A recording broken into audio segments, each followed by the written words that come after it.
Icon India భారతదేశంలో చిట్టచివరి ప్రణాళిక 12వ పంచవర్ష ప్రణాళిక. ఈ ప్రణాళిక కాల సమయం 2012 నుంచి 2017 వరకు. సో 2017 మార్చి 31తో 12వ పంచవర్ష ప్రణాళిక అనేది భారతదేశంలో ముగిసింది. సో ఈ ప్రణాళిక తర్వాత మళ్ళీ ప్రణాళికలు అనేవి లేవు. సో ఇలా 12వ ప్రణాళికను మనం గుర్తించాల్సి ఉంటుంది. మరి 12వ పంచవర్ష ప్రణాళికకి సంబంధించి చైర్మన్గా ఎవరున్నారు అని అంటే ఇద్దరు ప్రైమ్ మినిస్టర్లను గుర్తించాలి. ఒకటి మన్మోహన్ సింగ్ గారు 2012 నుంచి 14 వరకు, 2014 నుంచి 17 వరకు నరేంద్ర మోదీ గారు ఈ ప్రణాళికకి సంబంధించి చైర్మన్గా ఉంటారు. ఇక ఈ ప్రణాళికకి సంబంధించి డిప్యూటీ చైర్మన్గా ఎవరున్నారు అని అంటే మాంటెక్ సింగ్ అహ్లూవాలియా. ఈయన మనకి 11వ ప్రణాళిక 12వ ప్రణాళిక కలిపి డిప్యూటీ చైర్మన్గా వర్క్ చేస్తాడు. మొత్తం ప్రణాళికలలో అత్యధిక కాలం డిప్యూటీ చైర్మన్గా పనిచేసినటువంటి వారినిగా మనం మాంటెక్ సింగ్ అహ్లూవాలియాని గుర్తించాల్సి ఉంటుంది.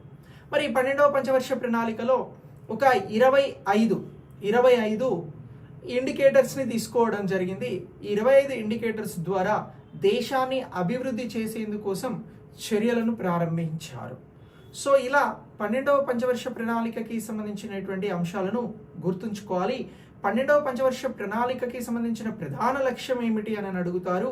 అలా అడిగితే మనం చెప్పాల్సింది ఏంటి అని అంటే faster and sustainability more inclusive growth అనేటువంటి కాన్సెప్ట్ తోటి 12వ పంచవర్ష ప్రణాళిక వచ్చింది.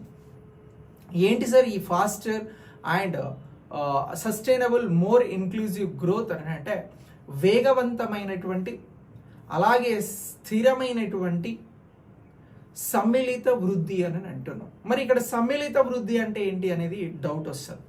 సమ్మిళిత వృద్ధి అని అంటే సమాజంలో ఉన్నటువంటి అన్ని రంగాలను కలుపుకొని పని చేయడమే సమ్మిళిత వృద్ధి అని చెప్పేసి ఇక్కడ గుర్తించాల్సి ఉంటుంది.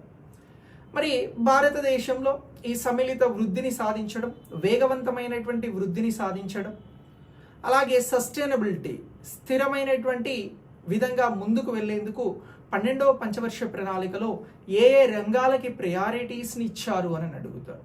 అలా అడిగితే మనం చెప్పాల్సినటువంటి ఆన్సర్ ఏంటి అని అంటే వ్యవసాయ రంగానికి ప్రయారిటీని ఇవ్వడం జరిగినది. సో వ్యవసాయ రంగంలో మొత్తం జీడిపి వృద్ధి రేటు 8.2% సాధించాలి అని అంటే వ్యవసాయ రంగంలో 4% వృద్ధిని సాధించాలి అని చెప్పేసి నిర్ణయం తీసుకున్నారు. అలాగే దీనితో పాటు మ్యానుఫ్యాక్చరింగ్ అంటే తయారీ రంగానికి కూడా ఎక్కువ ప్రాధాన్యతను ఈ ప్రణాళికలో ఇవ్వడం జరిగింది. దీనితో పాటు స్కిల్ డెవలప్మెంట్ కాన్సెప్ట్కి కూడా ఎక్కువ ప్రయారిటీ ప్రణాళికలో ఇచ్చారు. స్కిల్ డెవలప్మెంట్కి ఎందుకు ఇచ్చారు అని అంటే భారతదేశంలో నిరుద్యోగిత సమస్య ఎక్కువ ఉంది.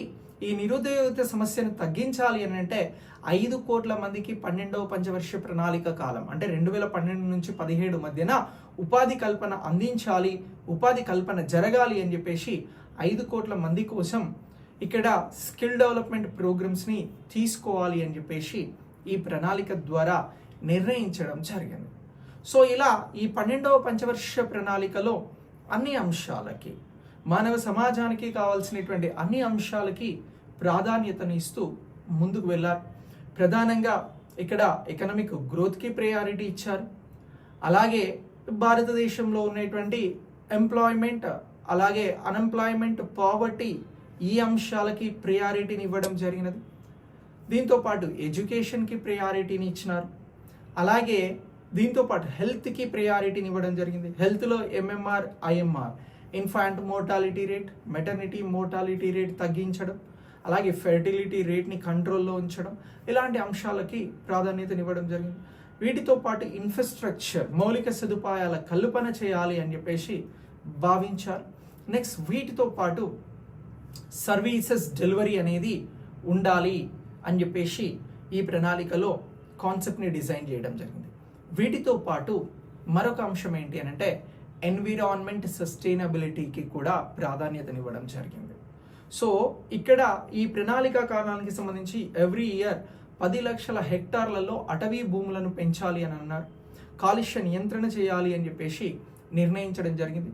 ముఖ్యంగా పర్యావరణాన్ని కాపాడేందుకోసం మొత్తం 88,000 మెగావాట్ల విద్యుత్ లక్ష్యం ఉంటే ఇందులో 30,000 మెగావాట్ల విద్యుత్ అనేది రెన్యూవబుల్ ఎనర్జీ ద్వారా పాసిబుల్ చేయాలి అని చెప్పేసి 12వ ప్రణాళికలో ఈ విధానాలను సూచించడం జరిగింది. సో ఇలా 12వ ప్రణాళిక అనేది మనకు ముఖ్యమైనటువంటి ప్రణాళిక.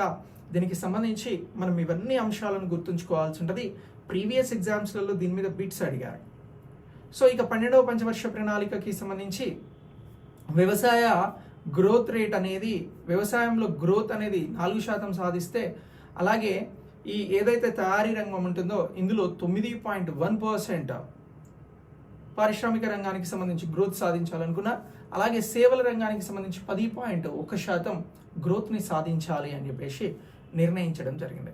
అయితే భారతదేశానికి సంబంధించి primary sector, secondary sector, third sector ఏవైతే ఉంటాయో వీటికి ప్రయారిటీని ఇవ్వడం ద్వారా మొత్తం జీడిపి వృద్ధి 8.2% సాధ్యమైంది అని చెప్పేసి ఈ ప్రణాళికని రూపొందించినటువంటి వారు నమ్మడం జరిగింది. సో అలా ఈ ప్రణాళిక స్టార్ట్ అయిన తర్వాత భారతదేశంలో చాలా ఎక్కువ పథకాలు, ఇప్పుడు నడుస్తున్నటువంటి పథకాలు ఈ ప్రణాళికలోనే స్టార్ట్ అయినాయి.